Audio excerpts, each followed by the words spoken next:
So when I look at what it takes to become superhuman, if we just like take all that aside and you say like, well, I want to be greater than I am now. Well, you have to either know something new, be able to deeply understand something new, communicate something that moves people into action, or take action yourself. Those are kind of the sum total of things that exist for people to do. And then it's only a matter of how do you apply those? So if you apply those to protect people, care for people, make people feel seen, help people avoid harm, those are superhero ways of being. And if you use it to further your own ends, it's kind of villainous, or can be at least.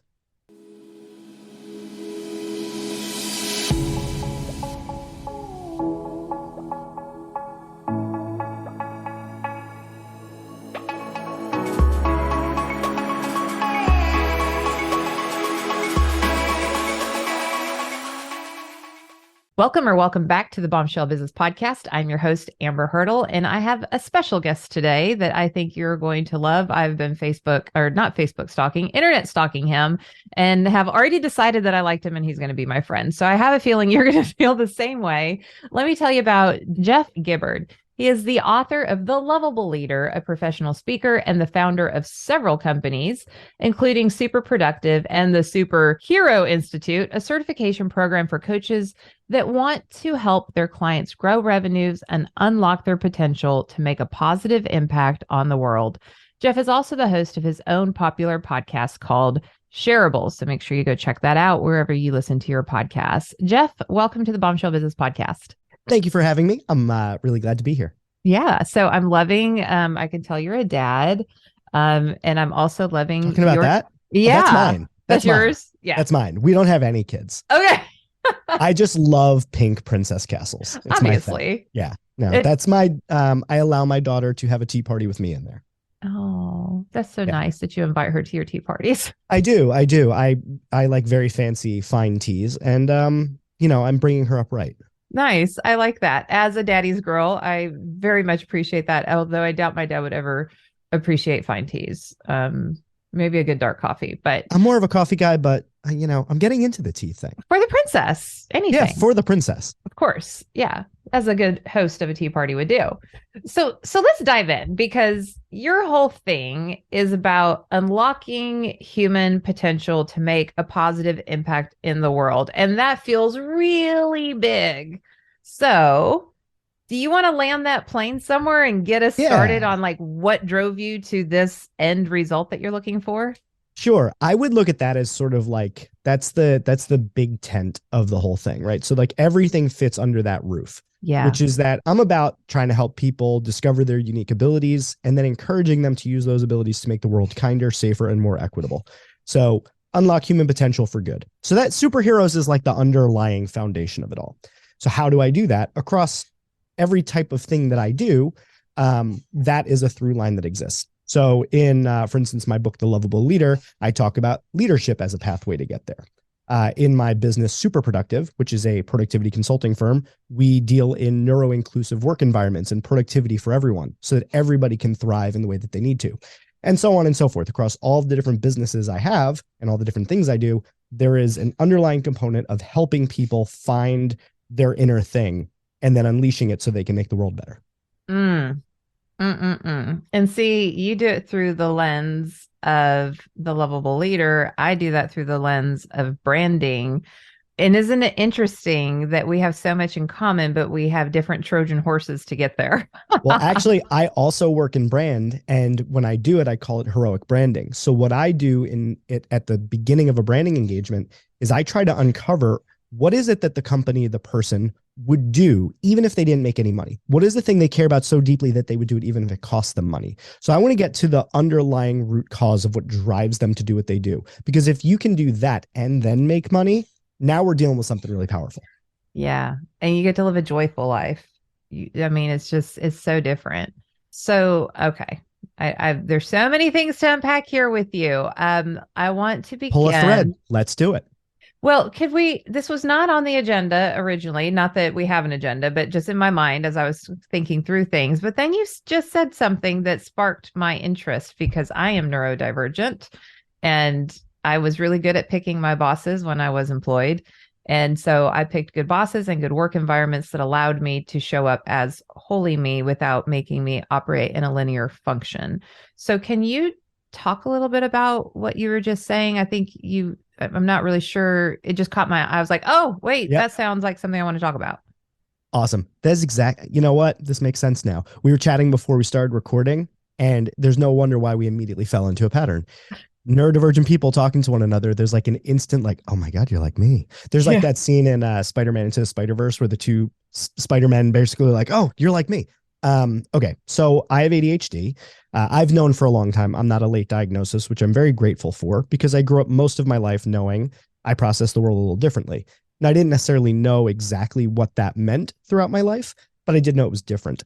And later in life, within the last 2 years or so, I've also discovered that I'm definitely on the autism spectrum somewhere. Mm-hmm. So the combination of the ADHD and the autism makes so many things that have happened to me in my life make sense.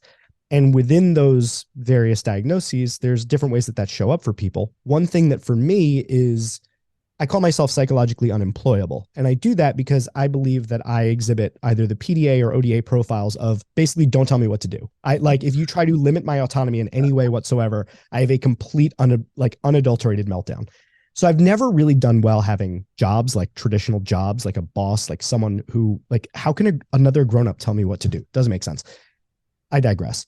Some of the things that I like to do in my work, and part of the way that I approach my work is of the understanding that every person is themselves. They are a unique individual that has strengths, weaknesses, triggers, rocket fuel, things that make them different, things that make them superior in some ways, and some that disable them or disadvantage them in some ways. So there are these bevy of things that make all of us the humans that we are. And I believe that it is incumbent upon us as leaders, as managers, as peers to create environments where people can thrive. Mm-hmm. So that means remove the barriers, try to eliminate the triggers, try to pour as much rocket fuel on someone as you can so that they can do their best work that makes them sing inside. So when we, as I mentioned before with the neuro-inclusive work environments, when my business partner and I came together to form Super Productive, we were both Asana certified pros. So we help companies set up Asana. We do Monday, we do Notion, we do ClickUp. So you name it. If it's a productivity system, we can work with it. She's on the more neurotypical side of things. I'm on the neurodivergent side. So when we both came together to start this business, we realized some people really gravitated towards me and the way that I manage my work, and some people gravitate towards her. And she and I would often be like, I don't really understand how do you think about work? How do you process? How does that brain work? So you're like, if you could tell me, that'd be great. Yeah, I think about it all the time. My wife is neurotypical, and I'm like, I have no idea how your brain works. I'll keep telling you how mine works. You keep telling me how yours works. Mm-hmm. So what we realized was a sweet spot was organizations everywhere that we kept dealing with kept having this situation where however it was previously built wasn't working for someone. So we decided to try and set our sights on how to create workspaces that work for everyone, and not in that watered down way of it works for everyone, so it works for no one, but so that each person has the workspace that they need to be able to know what they work on and how they work, and that doesn't overwhelm them. Spreadsheets make me want to hide under my desk. Spreadsheets make my business partner be like, I understand everything that is happening. Mm-hmm. So that's what I mean by it. Yeah. Well, and I'll just, somebody who's been in a creative director role for the majority of my career, that is why. And I'm also, let me just back way up. I'm also the daughter of a drummer and a daughter of a chef. Like, I come from creatives. So an entire chapter of the Bombshell Businesswoman is about working with creatives. And I don't call it neurodivergent or anything like that. But I think by and large, you can make some reasonable assumptions that a lot of creative people tend to be neurodivergent in some form or fashion. So, that's just a really important thing to me. And as we have conversations around DEIB, like yes, absolutely. Everyone should be able to show up to work as their authentic self with no mask and have a sense of belonging, which is why I love they're putting that B on the end of that now. That said, we cannot just relegate that to gender identity, to sexual identity, to race, to religion. Like that also has to extend over into how our brains work. And if you're neurodivergent or neurotypical, are you creating a safe place for a neurodivergent person to flourish? And so I just love that that's an aspect of your work. And I love that it's a conversation that we can actually have now, where before it was like, don't tell anybody. Like, I'm going to tell HR in case I need accommodations, but don't tell anybody else because I don't want to be a label. And I'm like, I have ADD. Like, Yeah. I'm very similar in that like I just like kick in the door and like I'm wearing like a flashing neon sign. right. But I also am very, very aware and very forthcoming about the fact that I know that that is a privilege that I have. I work for myself.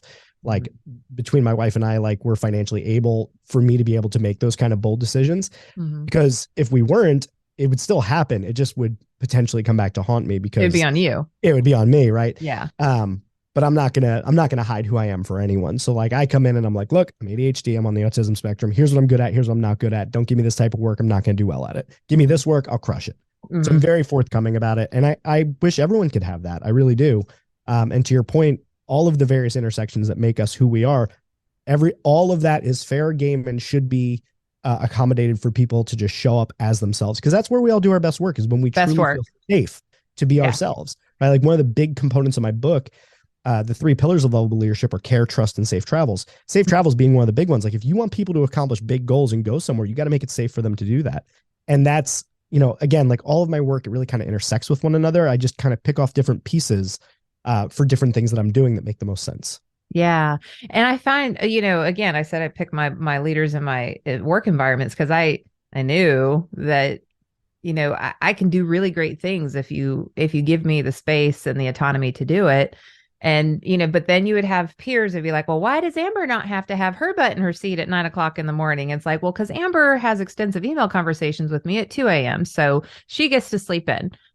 You have to be there, like that's just like be flexible. And if I had to be in my seat because functionally somebody was going to be there and I was responsible for somebody at 9:00, obviously I would need to be there. But like otherwise, if all things otherwise are considered, like let people work in the flow that they're excited about. Again, why I love being an entrepreneur and creating my own work environment for my team. But 100%. Okay. So now that you've personally addressed my question for you, let's think about what else the audience might know. So you say that you want people to choose the path of lovable leadership, like it's a choice and it's a path. So can you unpack first, what is lovable leadership? Yep. What is the path? And then why is it a choice? Why isn't it just not assume that that's the path that you go? I'll start with the last question, which is why is the assumption that people wouldn't just do that? And just within that, why is it a choice? It's because it's hard. Like, let me just put that right out there. The 3 lenses of leadership are that it is a privilege, it is a responsibility, and it is a burden. Being a great leader is hard as hell because you have to be always, you have to be the best, meaning you have to care more. You have to work harder to build trust. You have less wiggle room to make mistakes. Now, I think this is counter to the current model of leadership where leaders just kind of say, well, it doesn't matter. I have the biggest title. I have the biggest check. I'm higher in the org chart, so I can make more mistakes. Like really, if anybody's going to get let go, it's going to be you, right? But I think if your model of leadership is around like, how do you get people to feel connected and motivated towards a goal? How do you move people from one place to another? That's a different conversation about leadership. My conversation about leadership that I'm trying to have, that I'm trying to be a part of, is not about how do we drive our team to, create the most profitable unit within the company. I don't care. I care about how do you move people from one place to another? How do you be someone worth following? And that is about people. And it's about how people interact with people. And the reason why more people don't go that route and why there's so many bad bosses out there is that it is substantially easier to just say, well, it's not my fault. They did it, right? It's so much easier to just say, well, they're an idiot. That's why it didn't work. Let's fire them and we'll hire someone else. It's so much easier to just worry about yourself, protect yourself, try and get as much as you can for yourself and treat everybody else as expendable. It is easier because it doesn't require much emotional labor, especially if you're a little bit sociopathic, right? Or incredibly wounded. Yeah, hurt people, man. With no tools to know how to do better yourself. Yeah. And look, I could go super deep on this, but like I would say that the dominant model of leadership as we know it right now, is a product of patriarchy, white supremacy, and capitalism combined to create those historical conditions have created a situation where there's a certain type of leadership that is going to be the model that everybody sees the most of. And then by way of it being the most visible is often the most repeated or copied, right? But is it the most effective, right? Should you lead from love or lead from fear? Is it better to punish and hit your children than it is to give them positive reinforcement and guide them towards what makes them happiest in life? I mean, I have my philosophy on it, which is obviously why I wrote the book I did. But I believe that the path of lovable leadership, as I mentioned before, there's 3 pillars. There's care, trust, safe travels. I think if you remember nothing else about my book, if you read it, those are the 3 things. If as a leader, your model is that you are going to care about your people to the degree that you will stand up for them, you will stand up for them against themselves, against their peers, against clients, and against you. You will stand up for them against the world if you have to. You care about them as people, not as employees. If you do that, if you care about them as much when you fire them as you did when you hire them, that's lovable leadership in how you treat care. Trust, you can't actually have a true relationship with someone where they will follow you to the ends of the earth, where there will be actual like love and respect and genuine like kindness and care, if there's not trust. If you don't have the sense that you can share with someone your wins and your losses, if you don't feel like you have the ability to have some sense of predictability with the person you're speaking with, how can you truly go into a situation where you feel uncertain? So you need that trust, and that's really hard to do. A lot of people do it very, very poorly. And the unfortunate part is it's really easy to lose trust, and it's really hard to gain trust. So you could spend years and years and years building trust, but you could lose it all over a weekend if you do everything the wrong way. So there's that. And then there's safety combined with setting goals, right? So safe travels is the clever combination of setting a destination and then making it safe on the way. So if you want people to aspire to remarkably big and ambitious goals, you have to make it safe for them to do it. You have to make it so that if they fail, they feel like it's okay. They can get back up, keep moving forward. That is such a huge part in my company. And it's sometimes it feels a little bizarre because we go into companies that are fear-based, that do control. They don't even realize it. Obviously, that's part of what we're trying to help them undo. But we go into these really intense environments where people are afraid to make the wrong choice. And then in my team who's serving them, experiencing that energy, it starts to kind of, you start to feel that pressure yourself. And so I'm constantly finding myself like text messaging like, hey, that really wasn't as big of a deal as you thought. Or like, okay, I know that you're super sensitive to like not getting things perfectly. Like, please let that one go. And we're going to move on with life. And that's going to be in the rearview mirror. And we're looking through this giant, dashboard here. So it's just something that I think if more leaders, and I'm not a perfect leader, we could sit here for 4 episodes and I could tell you, I mean, geez. I wrote the book. I screw up all the time. Right. I know. I'm like, this is what I talk and teach about. But I guess the difference is though, we're like willing to admit it and willing to get the feedback and willing to try better. But if there's one thing that I just care, trust, safe travels, I think that safe travels part, the care part you can fake, the trust part you can almost fabricate. And I'm not like, obviously I know that you have strategies in the book that we can unpack and truly authentically develop those things, but somebody can fake care, somebody can fake trust. What they can't fake is that setting the destination and making it safe on the way. That requires truly standing by that principle when it's hard to point it. It's easier to point a finger. Yeah, 100%. I'll tell you one of the questions that I think will kind of reveal any of those 3 where there's a weakness is if something's going on in one of those command and control type environments and you see someone is scared to fail or they're scared to something, asking them, if you have the kind of relationship with them where there's trust there and you can ask this question, but say, just tell me, like, what is it that you're scared of right now? Like what is causing the fear? Mm-hmm. And if you can keep kind of digging into that, I ask my daughter this all the time when she's like afraid to go to sleep. It's usually monsters, but I think in corporate it's monsters also. There's a different type of monsters, right? Mm-hmm. So it's the fear of failure. It's the fear of being let go and not having enough money to cover rent or food. It's the fear of looking bad. It's the fear. And a lot of these fears are things that we developed as kids and they show up as adults and we think that they're rational reasons but what it is, it's a fear coming out of us of some not being enough or being incomplete. And if you can really help an entire organization have greater awareness and openness about what's scary, and allowing each other to make it safe for one another, you're creating an environment where people are going to be more resilient. They're going to be able to take on greater challenges. They're going to go after bigger and bigger goals. And they're going to have, each other's backs so that if you need someone to step in and help you, like you've got that trust there because you just shared what you're both scared of and you made it safe for one another. Yeah. And it works in personal relationships too. Who knew? It's like, okay, Totally. there's discomfort, there's friction, there's, so like what's the fear here? What is it that's causing that? And there's a reason why Brene Brown is a juggernaut of a thought leader, because I mean, who knew that somebody who studies shame and vulnerability would become one of the most popular thought leaders of our generation? Like that alone shares or proves that this is just quite a need in the work environment and really all over our lives. Lovable leadership, that's one of your sub brands. And as somebody who has multiple sub brands, I appreciate this. Yeah. A multi-hyphenate is what exactly. That's what I've been told we're called, is multi-hyphenates. Yeah. And I'm a branding person and everybody's like, you have to be known for one thing. I'm like, okay, branding, but here's all the different ways that that's expressed. Yeah. So how to become superhuman? What does that mean to you? So I see your Spider-Man chair. You've referenced it once. I'm a huge, look. Rocket Exit. This is my brand. This literally everything is superhero. So this is my hero logo, by the way, if you're watching on video. Yeah. This is my hero logo. I also have my anti-hero logo. I have this is my alternate logo. This is my anti-hero logo. This is my future logo. And then this is my villain logo. Oh my gosh. Yeah. We have them all inside of us. So what does it mean to me?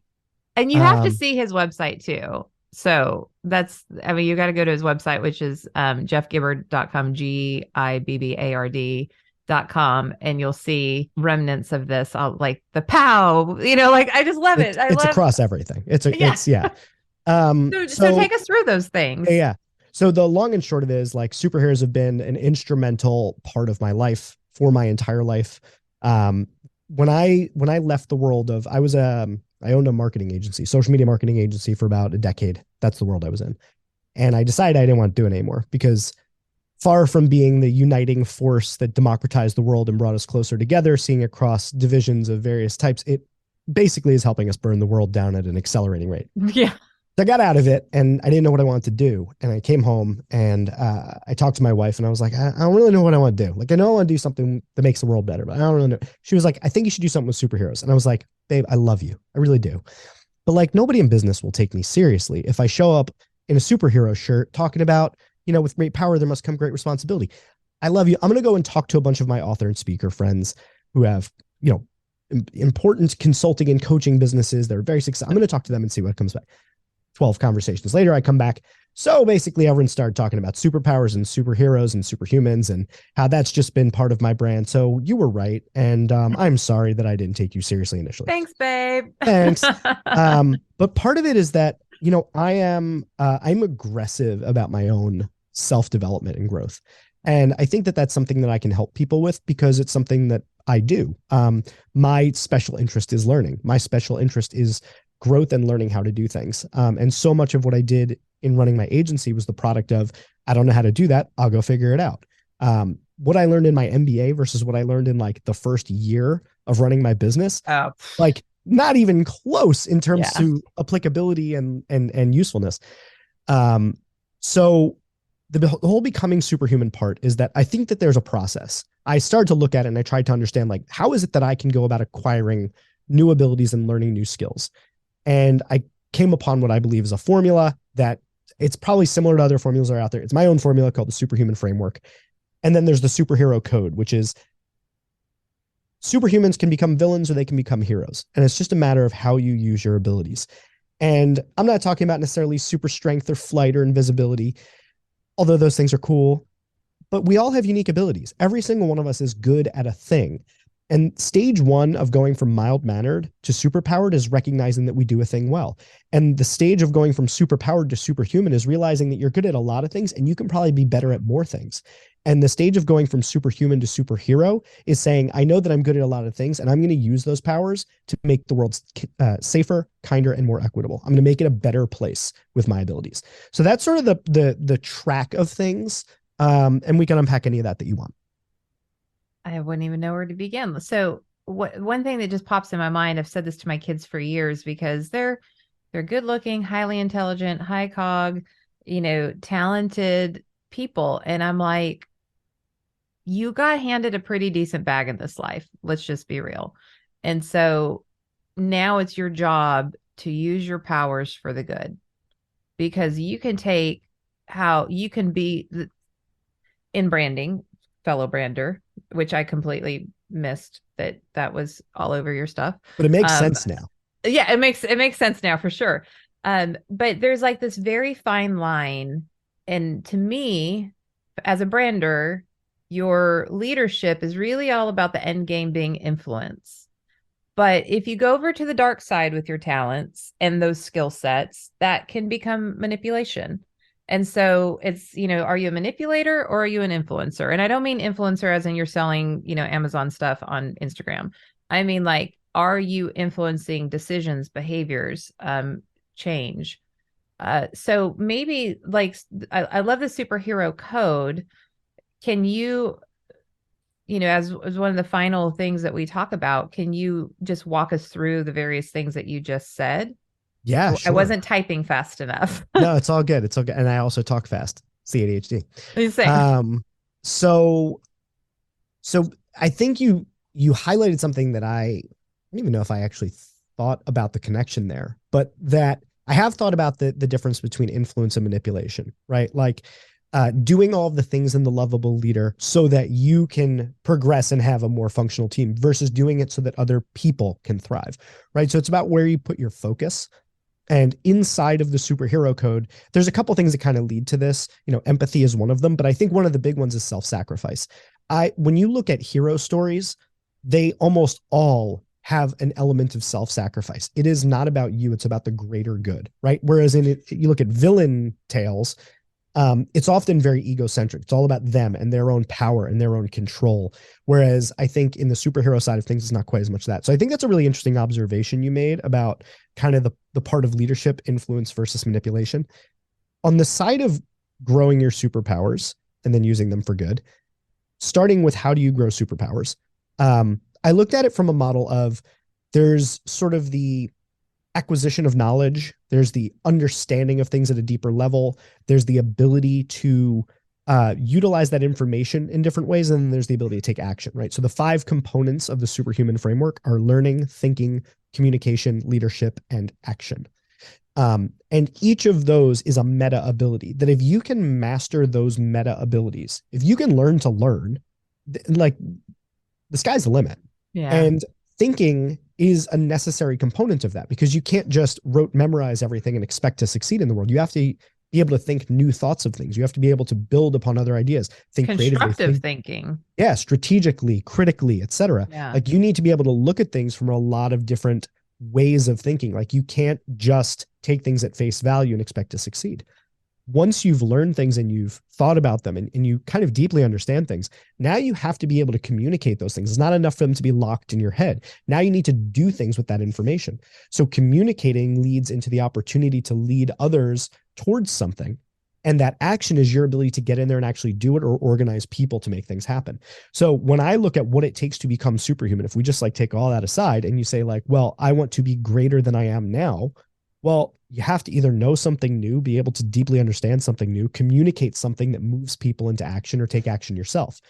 Those are kind of the sum total of things that exist for people to do. And then it's only a matter of how do you apply those? So if you apply those to protect people, care for people, make people feel seen, help people avoid harm, those are superhero ways of being. And if you use it to further your own ends, it's kind of illness, or can be at least. There's a couple things that I want to touch on there. And the first one is just a little bit from a female perspective, if I may. You said part of the superhuman code is self-sacrifice that's about the greater good. And I wholeheartedly agree with you. And it is proven scientifically that people who use their gifts in service to other humans are joyful people. Those are the people who have happy lives. So but because this is a female audience for the most part, we have a lot of male listeners. So bombshell boys, listen up because this is what's real for a lot of women. we hear self-sacrifice, but because of the way we were conditioned growing up, and maybe less so now than like my generation, Gen X or baby boomers, I would say that the millennials still have a little bit of this. And, hopefully we were smart enough to raise our Gen Zs a little bit differently. But we were conditioned not just to self-sacrifice, but to self-betray. And there's a huge difference there. Self-sacrifice is I'm making a choice that is not in the highest interest of me, but it is for the greater good. And I will actually get something out of the greater good if I make this personal sacrifice. That's something that's healthy if not done too frequently, if there's balance there. Self-betrayal, on the other hand, is I am negating my values. I am negating who I am as a person in order to accommodate how you need for me to be. And those are two totally different things. So I just want to put a little time out on that. Yes. Can I add one thing to that? Because I'm so glad you brought this up. So when I first built this, I'm a white dude, right? So like, I not that I like live in an enclave of simply white dudes, but like I have the perspective of someone who's grown up the way I have, naturally. Right? So when I created all of this, I sought out external feedback. And a friend of mine, Christina Blacken, who, if you don't know, by the way, you should know, you'd love her. You should have her on the show. She's incredible. Okay. But she looked over my list and she helped me to write it and say it in a way that was more what I think I intended to get at than what I had said, and provided things that I hadn't even thought of. So here's actually what's written under the part about self-sacrifice. I'm so glad that you brought this up because I'm so glad I get to actually say this. So self-sacrifice in the superhero code means the following. I am willing to put other people's needs over my self-interest for the greater good of the community or the mission I'm in service of, with boundaries for meeting my own needs in healthy and productive ways. Oh, you just gave me the goosies, Jeff. Right? That's brilliant. Yeah, I didn't write that part. She rewrote a bunch of these in here, but so much of it was about that point, which is that, for someone who grew up in my situation, the idea of doing things in a way that ultimately didn't serve me or didn't wind up still having all the doors open for me it's not a thing of the experience of someone who grows up like me. Whereas the perspective that she brought on is that there's a lot of people that will basically self-sacrifice for somebody else's benefits and it'll come back to harm them, or they won't even set healthy boundaries or things like, so there's all of these considerations that, again, good girl. Yeah, exactly. So thank you for giving me the opportunity actually to read that part and to give Christina a shout out.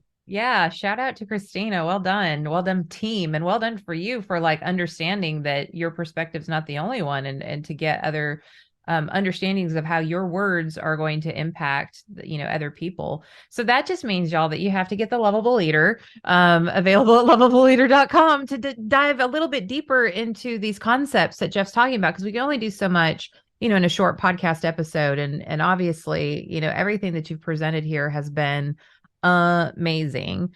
The other thing that popped out at me was, let's see here. Utilize learning, thinking. Oh, okay. The other thing is, you and I have a high capacity for processing a lot of information. I mean, that's just what our brains do. And so if I'm more of a linear thinker and you're asking me to be a strategic thinker, to be a critical thinker, and to have lots of different ideas, to quickly process new information, like how do I do that if I'm not a you, Jeff?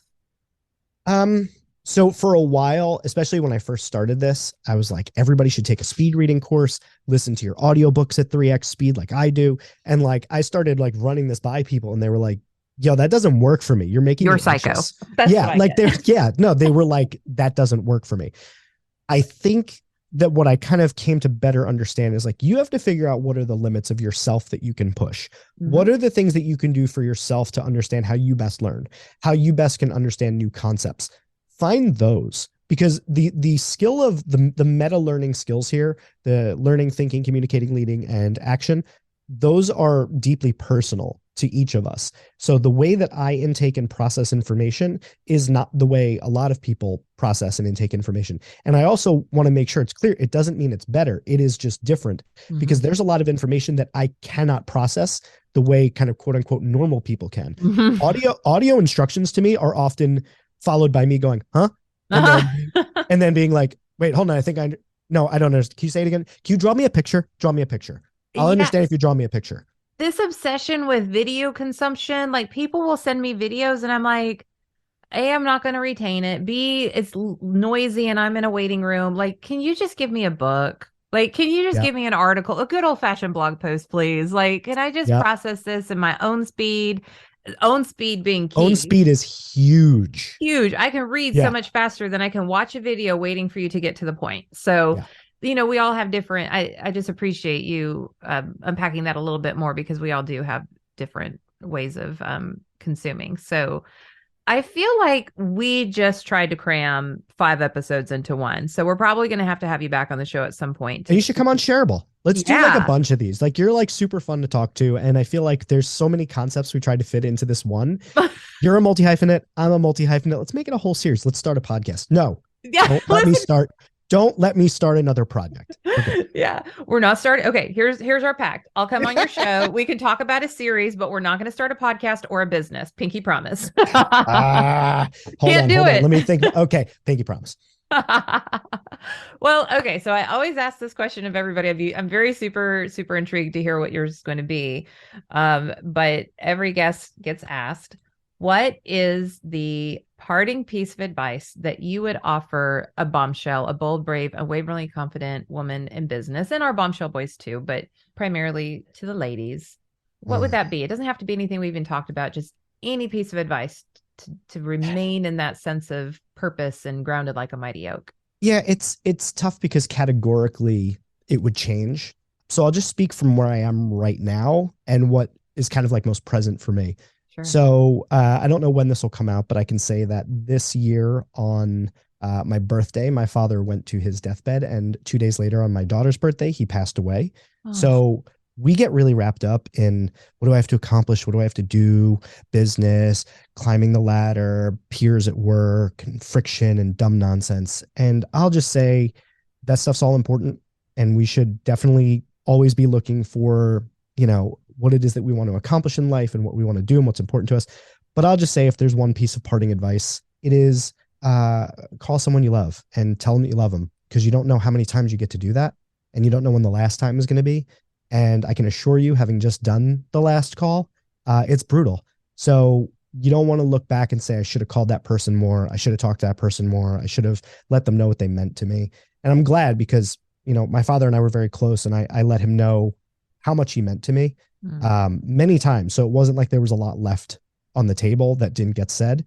But it still stings when you can't call them back up. So call someone that's important to you today and tell them that you love them and tell them what they mean to you. Thank them, be grateful for them, because you just never know what life's going to hand you. I love that. And that comes from such a sincere place. So definitely appreciate that.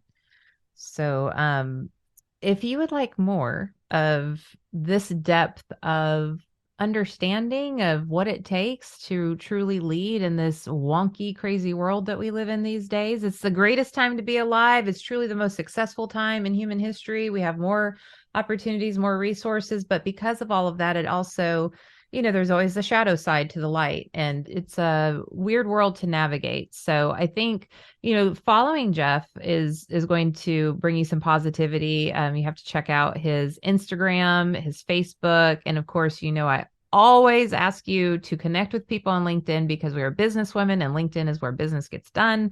So we will put all of those accounts in the show notes. But if you're looking, it's Jay Gibbard or Jay Gibbard on LinkedIn, Jay Gibbard on Instagram, and Jay Gibbard LLC on easiest Facebook. thing to do, just go to jaygibbard.com. It's like a main menu that goes to everything. I've done enough of these that I used to give out like 30 links. Just go to jaygibbard.com. It has links to my socials, has links to all my content. Please read my blog. Of anything I do, that's my favorite thing. I love to write, so my blog is my favorite thing. It's called Becoming Superhuman.